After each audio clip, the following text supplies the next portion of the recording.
25 গ্রাম 600 টাকা কিনেছিস? 5 নম্বর কিনি স্যার।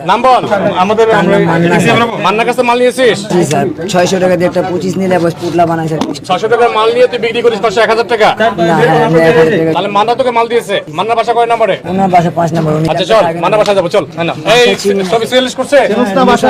আচ্ছা চিনা দিবি, আমাদের চিনা দিবি। রোডের ভিতরে মানে ই আসে ভাই, নিয়ে আসে ওরে। ও টাকা দিলে আচ্ছা উনি কিভাবে নিয়ে চিনা? আসে। তো ওনারা চলে গেলে তো চিনে নিবো আমরা।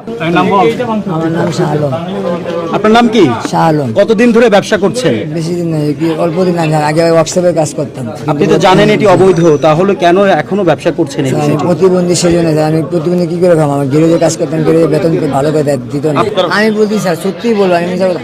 আমি একটা 25 গ্রাম মাল কিনি, 25 গ্রাম মাল কিনে আমাদের পোটলা বানায় নিজের থেকে বেশি স্যার। আর কি কি বিক্রি করেন আপনি? খালি শুধু তামুকই স্যার। আর কার কাছ থেকে কিনেন আপনি? ওই যে আপনার কি বলে মান্নার লোকে, মান্নার বাসার থেকে কিনি। আর বিভিন্ন অস্ত্র একটা দা দেখতে পেয়েছি আমরা, এটা কি না, আপনাদের আত্মরক্ষা? না না, এটা আমাদের ভিতরে না স্যার, আমাদের এমনি অসহায় খাই। আমি এমনি করে কর্ম করে খাই পাই না স্যার। কি করেন এটা কর্ম? আপনার নাম কি? শাহ আলম। আজকে যে মারামারির ঘটনা ঘটেছে, আপনি কি ছিলেন সেখানে? আপনি তো জানতেন? জি জানতাম, মারামারি হয়েছে এটা। আপনি কোন গ্রুপের ছিলেন তাদের মধ্যে? আমি ওই সাইডে থাকি, আমি 5 নম্বর। ওয়ালটন এখন দেশের সীমানা পেরিয়ে পৌঁছে গিয়েছে 50টিরও বেশি দেশে। ওয়ালটন, ঘরে ঘরে বিশ্বজুড়ে। কালো ব্যাগটা কোথায়? কালো ব্যাগটা সাংবাদিক আছে দেখে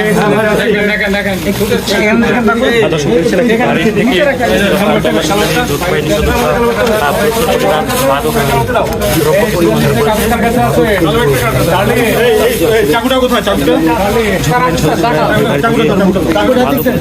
এই মহিলাটারই স্যার এরা। মোবাইল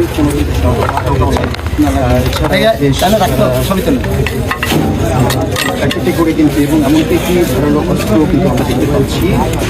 তাছাড়া একটি মোবাইল সে অস্ত্র, পাশাপাশি এখানে গাঁজা বেশ ধরা পড়েছে।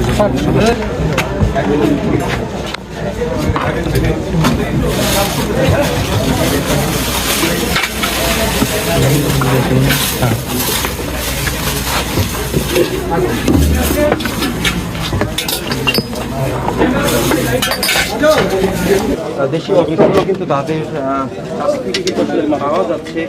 এমনকি আজ দুপুরে কিন্তু একটি অপ্রীতিকর ঘটনা। ভাই আমরা ওকে আমাদের ছবি দর্শক দেখছেন মোহাম্মদপুরের জেনেভা ক্যাম্প এলাকায় যৌথ বাহিনীর সদস্যরা তারা অভিযান চালিয়েছে। মূলত আজকে যে সংঘর্ষটি হয়েছে দুপুরবেলা, সেই সংঘর্ষের জের ধরে মূলত অভিযান চালায়।